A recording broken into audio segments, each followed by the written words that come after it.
So, Oh, here we go. I found it. All right. so I'm sorry to interrupt. Before you get into that, I want to remind you and everyone what we're drinking is Yeah. Vice Beer This Rocket vice beer. IPA. Perfect. What the? Well, well, this should be your opening. You know how they have like a kind of a sequence of little videos they open up with, Yep, the yep. good ones at least, that want to get crazy with their editing. Well, I think you should have like at least a 3 second little piece to this, combined with your favorite music of choice to Yeah, open up the channel. But we're rocketing away right now. Check yeah. this out. This is a thrust vectoring drone from the 80s. Oh shit.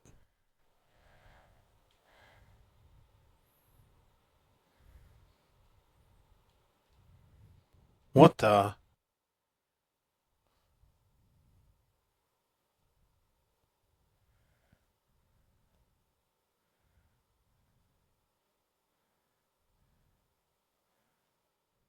So imagine a Chinese satellite deploying technology like this in space. It's basically what they're doing. Damn. Well, we got it too, but they like to copy everything we're Yeah. doing. What is? Are they redirecting air? Yeah, yeah. They're like little micro rockets. All right. That's wild, man. Isn't that wild? What's so amazing is how much everybody hates Elon Musk. He is doing the coolest shit you could imagine. Right. This is 40 years ago and also very cool. But for people to be so dumbed down where they say, "Oh, this guy's like," they don't care anything about all the cool innovation. He's 100%. Well, you know, people like to regurgitate whatever they see in front of them. Everyone thinks, what's the word for it? Everyone thinks if I see passion, I can display passion. Passion is not a external thing; it's an internal thing. So they're doing it backwards, right? yeah. You actually have to have it in the heart to begin with. Unfortunately, they're seeing it from the outside, and they're saying, "Oh, that is my passion." No, no, no, no, no. Your passion comes from yourself, not what you see in the news. Yeah. I digress. No, that's all right. It's part of the reason because this conversation is not political at all. We're just talking about a common everyday issue. But I Well, do you asked a political question, no, so I no. gave you a political answer. It didn't sound like it to me. But that's okay. I do want to say the funny thing that this the creator of this delicious, although I helped our buddy Ben brew this. Cheers to Ben. Cheers to Ben. Talk He about a brewer. right. Lagunitas, watch out. Chef's kiss. Uh, He was Elon was on Big Bang Theory, where is this a smoking section? it is the whole place. That's the whole point. For sure, this is a free space, a safe space. So no, so it was just funny. But I've watched some of the videos. Now I get it. If you've got the wherewithal to produce a video of why the moon landing was fake, it could be fake that everything you put on there about it being fake is fake. All right, fine. It could be a continuous argument, but all the obvious questions. Why haven't we been back? Why aren't we shuttling back and forth regularly for no reason? You want to hear my theory? Yes, Which, yes, I do. which actually, I think answers that question. I believe that we actually did go there, but, but, Check. oh, that's Did much that better. did that Yeah, change our levels or that it just that is noise cancellation. there's a button that says noise reducer, Yeah, so I pressed so it that and it took and it reduced the noise. the noise out of the room. Sorry to interrupt. Ooh, that takes it even more. But I think that actually affects it a little bit too much. Okay. If you want to do some noise canceling, there's this program called Audacity that actually Heard of this. does it really well. That uses AI algorithms to take the sound out of the room. But here's my theory. So I think we went, but I think we had uh, uh, basically the the stage, the make believe stage set up, and that's what the public saw. And we did have an operation that went there that only the military was able to kind of monitor.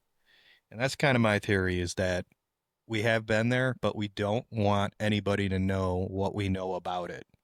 Okay. There are a handful of movies that broach that very subject, and all of them are pretty good. The one where the whole thing is like it is a ship. Um, but if you go, Well, look at the way they modeled the Death Star. sure, You know, it's operational. Huh. you know that was a ship, right? Yeah, It looks like the moon. right, right. That moon. It's why is it moving? But here's why I know, at least on that point, that it's not an alien vessel because, well, I guess I don't know this. I believe that the theory that it broke off. It's a piece of the Earth that was knocked loose. You know, how is it so roundly formed? I mean, I don't know, millions and millions of years, over time. You know, with the winds shaping it and kind of smoothing it out, I suppose. But I don't think it's. It'd be nice if it was cheese. You know. I think a lot of these planetary structures might hold some valuable information that maybe our government doesn't want people to know about. For example, the Russians were obsessed with Venus. They were the only country to this day that has launched so many Venus expeditions with satellites. Hmm. They spent just ungodly amounts of money during the Cold War going to Venus. While we were going to the moon, these guys were going to Venus, and they crash landed, I think, a half dozen craft into Venus and just kept trying and trying Wow. again. So tell me this: how does a communist, scientist convince a a party that is one step away from failing to spend a ungodly amount of money into just going to Venus again after they failed 5 times? Clearly, they thought there was something there of value. Sure. Well, it helps as far as the funding. It helps when you're sitting on unlimited, multiple lifetimes of natural resources that are in Russia. In fact, I mean, if you look at any map, like just to say you were to meet a globesman and you purchased a high quality globe, and you looked at the area of as a percentage of populated area, it's nothing.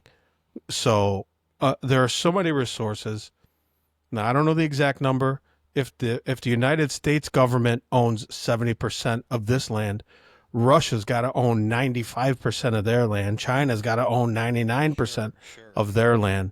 So if they're as forward thinking as they've always been, well, if we can land on another planet, we got the whole fucking planet. If we figure out a way to get the resources back here or use them, who knows, as currency, use them as leverage in some other way. But I have to say, you blew my mind a little bit, Joe, because I never heard anything about that Venus stuff.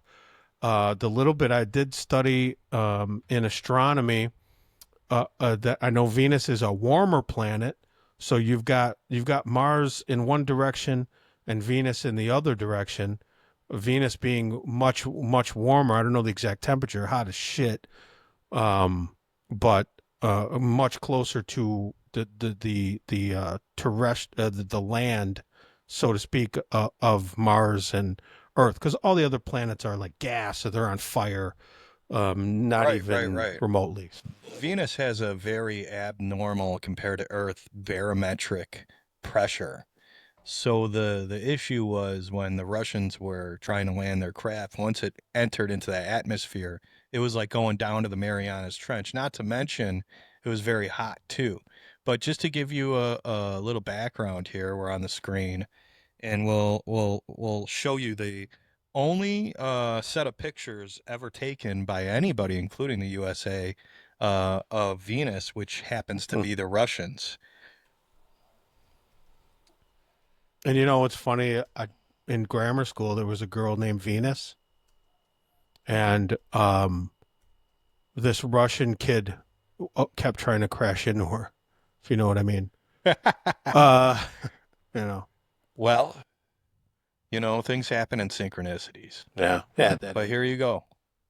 Here you go. Oh, every picture from Venus. Russian space. Half. I never heard of any of this shit. Yeah. This is Um, this is uh this is the Russians' image of Venus. And till this day, the United States hasn't even taken pictures like this of Venus. We never tried. I mean, we sent stuff over there, but they are still the only country that really tried landing craft on Venus. And this craft landed and took a couple pictures and was instantly destroyed, basically. hmm. Well, as devil's advocate, I'll just say, because you are thusly minded, if we used an area of New Mexico or whatever it was to fake the moon landing, we have no access to almost all of Russia. True. What if they faked the Venus landing in Russia? They very well could have. And if we think about this on a, in the shoes of the communist Russians or the capitalist United States, Americans, why wouldn't you fake something? It's super low on the budget. I mean, um, a lot of the Russian lenses that they were using to capture video back then were entirely capable of capturing the same, if not a slightly lower level of video than Stanley Kubrick was back then. Right. And faking something is the next best thing to actually doing it. I mean, there's a lot of ways. For example, instead of working hard and years of trial and error trying to get into show business, you can buy some equipment on Amazon and make a podcast. It's the fake way of working your way up, and it's just fine with me. And the price point I think is pretty good because all this stuff I think was under $300, and I didn't have to leave home at 18 and sleep on someone's couch and be rejected for 15 years. So I think in that way I'm a lot like Russia and the Venus landing. Well, what doesn't kill you makes you stronger. That's right. And I find the technology fascinating as far as faking these types of things too. You got to have a pretty good set of tools to fake these types of things. And Stanley Kubrick, he was using a lot of different video cameras, which were state of the art of their time. But what was more important was the lensing, right? The lenses they used to make things crystal clear, like The Shining, right, was shot with Zeiss lenses, right? Well, the United States still to this day cannot make a lens for the life of them. Hmm. Even the Sony lenses, the G Master lenses, all those really nice high-end lenses still come from Germany, from the Zeiss factory. So Right? Yes, the Germans, they have the Zeiss lenses, right? And I found it fascinating because through this rabbit hole of looking at, all right, how do you make all this really great cinematography? I found that the microchips that we build, the wafers as they call them, of these CPUs we have in all of our computers, they follow this tool set called lithography, right? And the only way you could actually make them is they take this light source, right, and they shine it onto a silicon wafer, which creates all these little transistors on there, which get stuck in your Microsoft computers or whatever the case. Well, the only way they could do that is with, hold on, Zeiss lenses. No shit. They get all their glass from Germany. Yeah. Yeah. Wow. That's wild. Yeah, I didn't know that. I do know that CPU stands for Central Processing Unit. That's right. That was from Basic Computer. I learned that when I watched the movie The Terminator. Yeah. Except he said, my brain is a neural net processing unit. You bet your ass it was. and I learned it 3 years later in basic programming at Bogan High School. So all good things. My question is for you, Joe, because I don't recall. Was Stanley Kubrick under duress? Did he do this? Did he volunteer for this? Was it an act of patriotism? What was it? I can't recall. The answer to that is a question. How far would you like to go? Because on the surface, it was probably a money, right? Mhm. And then when you dig a little bit deeper, it was network, right? It was who does Stanley Kubrick know, right? And the guy was rich enough; he didn't need any money, right? And I'm sure he got paid for it. But more importantly, who did he not want to offend? And who were the people that were asking him, right? Yeah. Well, would he be afraid to offend the United States government? Hell no. I think he would totally offend the United States government. I'm sure he did on many times and many occasions. However, the people who ran the government probably were networked into some type of cozy relationship that he really didn't want to rock the boat on. All right. And what about access? So maybe this started. Maybe he did it as a quid pro quo for some kind of access to technology or equipment Sure. to film 2001: A Space Odyssey, classic. I've Stands heard up. I've heard that he's definitely rented from the government technology. He's gotten definitely copyright privileges through them. So you're onto a point there. But I guess what I'm getting at is, Stanley Kubrick, he made a movie called Eyes Wide Shut. Hmm. And I feel like he was revealing a little bit more about kind of the underbelly that he knew about, right? Rather it was a surface level or if he was intertwined with these people, he understood that the way things truly worked was leverage and assurance, right? And, this is a G rated show for the most part, if not, GR, right? Bitch. Now, there were plenty of scenes in Eyes Wide Shut that kind of leads you to think like, what's going on here? There's some type of sacrificial club going on here, but there was a couple scenes that were deleted from the movie, right? And the scenes that were with the kid in the candy store, it has to make you Yeah. wonder what's really going on behind the scenes. Yeah. What's the other one? They call it a humiliation ritual, or Sure. yeah, I don't know if that had anything to do with it, Well, but they do that. I mean, I don't mean to cut you off, no. but it's just my synapses went firing off when you said humiliation ritual. And look no further than Chappelle, right? Chappelle went on Oprah and he said it point blank, right? And if you're of the type that's listening, you can hear it. If you're of the type that's, everything's hunky dory and there's nothing to worry about, just listen to what everyone tells you, you're never going to hear it. But when he went on Oprah and said, you know, when the producers came down and told me I had to wear a dress or else, to try to humiliate me, that kind of, he was spelling it out for everyone right then and there. And the more important message was Oprah's body language. She was very, very tense when he Yeah. started to say that. I hear the echo now a little bit, by the way. Yeah. So, Touch. so he said it.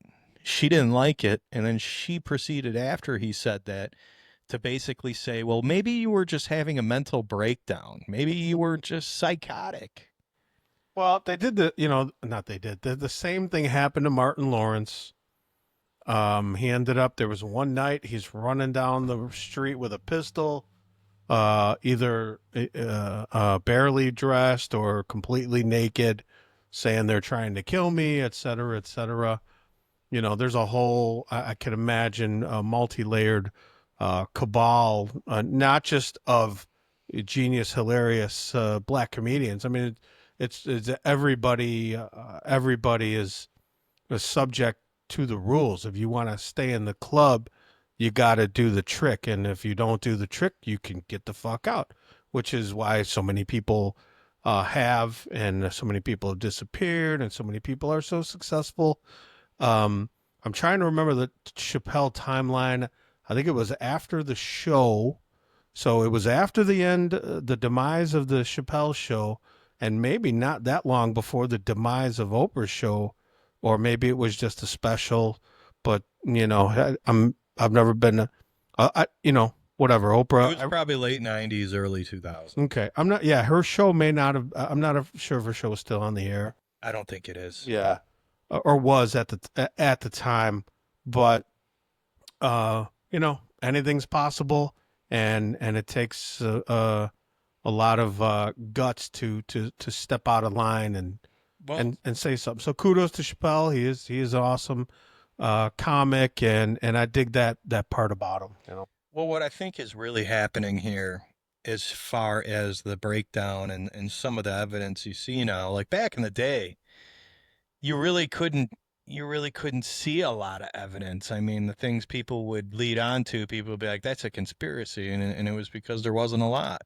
Well, now it's seeping into the culture quite a lot. I mean, for example, the rapper Little Xan, nobody knows him because you shouldn't know him. He sucks. Mm-hmm. But there is this kind of sector of Hollywood and music that is trying to spit out as much awful, low talent, um, rap, everything. I mean, every genre they have it, but like the model looks like it's like a marketing thing, like they'll bring somebody in that's vulnerable or someone that's controllable, and they'll have them do their thing, and then they'll market the crap out of it, let them sign a contract that basically allows them to basically take all their work from them, and they really aren't an artist at that point. But for example, Lil Xan, right? He was big on the small time rap scene, and he was big for probably 3 years. Well, Little Xan he started posting a bunch of stuff on his Facebook, like things started to unravel out of control because clearly he wasn't happy, and he was driving his like $3 million car, and he parked it, and he took a little video of himself keying the side of the car, and he said, "This isn't mine. This isn't mine. I want you all to know it's all a show. This isn't my car. They give me the car just so it makes it look like I'm getting rich, so everybody else wants to be like me." Oh shit. And and then a guy grabs the keys out of him, tells him to shut the F up and get back in the car. And that was kind of the string of all these videos he started sending before he wound up in the little loony bin. Damn. Wait, was it a Tesla that he was keying? No. Oh, okay. No, it wasn't a Tesla. Because they'd be up for 20 years. But this is stuff that happens, and I feel bad for a lot of people to get tied into this, but clearly it's not their money. It's somebody else's money, and they're on contract to do as they say, and they get to, take the car around the block, but it's not their car. All right. Yeah. I mean, it seems so. I'm envisioning a couple of things. I'm envisioning a sewage treatment plant, like a sludge factory. I'm envisioning a blob, a show business blob that you could get caught in and become a part of, and at some point your mass of you being in it increases the size of it and the reach that can ensnare other people. If they're done with you, again, they either dust your ass or destroy you, unless you play ball. So I don't know. It makes me wonder about all my favorite stars. Like, are they all playing ball, or are they just getting lucky? I don't know. Well, I don't think it's always been like this. I think that big dogs, that leverage people these days, learned from, a history of randomness. For example, Elvis Presley, right? He was one of the first that got leveraged by his producers or his manager, right? They Colonel basically Tommy. he basically drugged him up until he couldn't walk straight, right? And then just kept feeding him nonsense and, getting him paid enough and the stardom, combined with the pay makes him Yeah. think, all right, I guess I'll go along with destroying myself for this man. And then the big dogs kind of see all that and they say, you know what? How can we scale this up, right? If they could do it to Elvis, we could scale it up and make it an entire industry. Yeah. And he ended up having to be martyred. Obviously, he died many, many years ago, decades ago, and is now bigger than ever. I mean, he's probably still one of the biggest, if not the biggest, um, artist. But it cost him his life, and he was definitely put through. And this was maybe it was a cabal. Maybe Colonel Tom was one of the progenitors of the show business blob we're talking about. Who knows? Definitely people like him. Anywhere there's a nickel to be made, you have people on the grift and trying to control others, and it's just so ironic. You think of talented people as being powerful in some way because their art is powerful, and it turns out not only are they not necessarily, they might even be weaker than the common person, whether they're a one-trick pony or whether they were just not much unlike the Chinese factory worker. They started singing when they were 12 and never stopped. I mean, what chance did Whitney Houston have? All she ever did was sing. She was obviously very talented, very beautiful. She comes from a music family. What else did you expect? They just got a hold of her, used her up, coke her up, kill her off, or let her off herself. I don't know. Tragic. So I'm trying to find this speech by Prince. Um and this is like I say, Chappelle kind of led some planted some seeds. Warning. Prince warning. This is the speech before he died. Oh.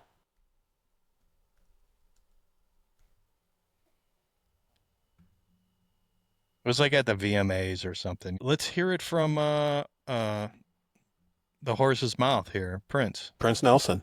That's right. Hmm. And then he died. Wow. There's a little bit more to it that they didn't show, but also, while he was speaking, he was clearly speaking about the industry and how it leverages people. And he also asked people to look in themselves and look in the mirror, all the other artists that were there, and ask themselves, whose game are you playing? And clearly, you could see a lot of distraught artists in the Oh yeah. audience, and they were like, "Man, don't say it, don't say it. It's gonna make me look inside." And it was like, "Yeah, you're all selling out." I mean, Yeah. Yeah. And now I don't want to um make too much light, but no, Prince, the whole Lions main thing worked. yeah, right. Hugely talented, 4 feet tall, one of the best guitarists of all time, trying to warn people. And God, I mean, shit, who knows? One day he was alive, next day he OD'd. But he had no. I don't know if you knew this. He died what they call intestate. He had no will. All the millions and billions, he had no will. Not, and I'm not saying that necessarily to suggest, the untimely or whatever death. I just think it's peculiar that he did not have any kind of. I don't even know if he had kids. I don't know if he had any children, but also strange. But that was not the speech I was expecting to see. There was another one that I had seen that was also very kind of a warning, but huge loss, terrible. I think he was like barely 60, and Barely 60, and he was he was a great musician, yeah.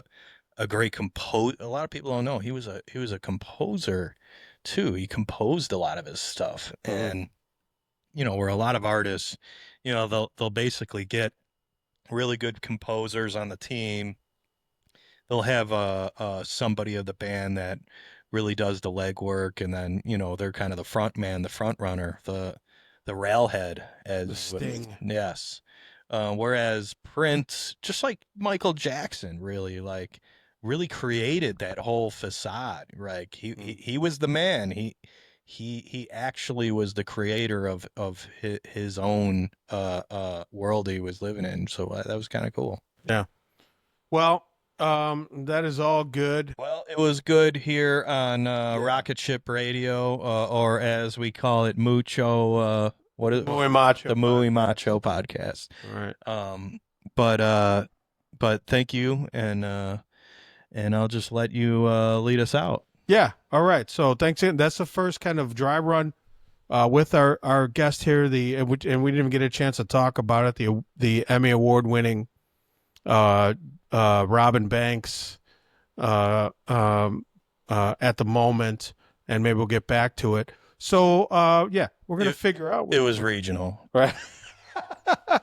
It was upper north Midwestern Great Lakes area, so very, very prestigious nonetheless. So thanks again, everybody, for stopping by. Let's see how we can mix this up and get her started. I'm going to find some slimming clothes at Walmart tomorrow. That's going to do it for the Muy Macho podcast. I'm gonna get us some tassel clips. All right, that's cool. All right. I need at least 2, so let's get a total of 4. All right, man. Well, we're gonna holler at yous, and that's it for the Muy Macho podcast. Adios, muchachos.